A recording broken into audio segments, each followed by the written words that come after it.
Good morning বন্ধুরা, সকলকে জানাই নতুন ব্লগে অনেক অনেক শুভেচ্ছা। সকলে কেমন আছো?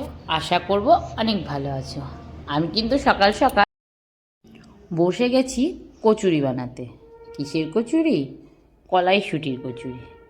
500 গ্রাম মতো কলাইশুঁটি ছাড়িয়ে নিয়েছি, আর ছিল ময়দা। কলাইশুঁটিটা মিক্সিতে ভালো করে ব্লেন্ড করে নিয়েছি। সাথে রেখেছি আদা আর কাঁচা লঙ্কা।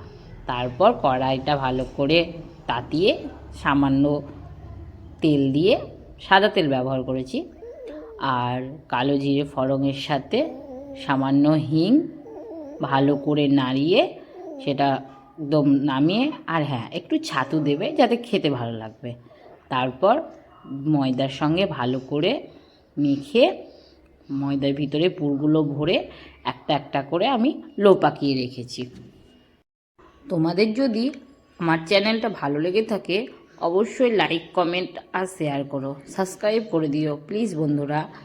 তারপর দেখো আমি সবগুলো কিন্তু সুন্দর করে পাকিয়ে রেখে দিয়েছি।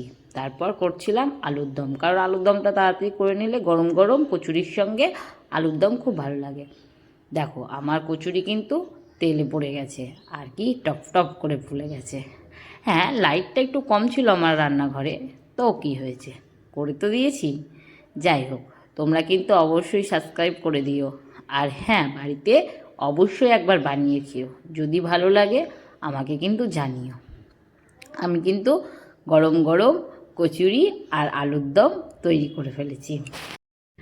আলুর দমের রেসিপি যদি কারো দরকার হয় অবশ্যই আমাকে কমেন্ট করো, আমি কিন্তু তাকে পাঠিয়ে দেবো। আলুর দমটাও খেতে অসম হয়েছিল, সত্যি না খেলে ভালো লাগবে না। একটু যদি মিষ্টি থাকতো বেশি ভালো লাগতো।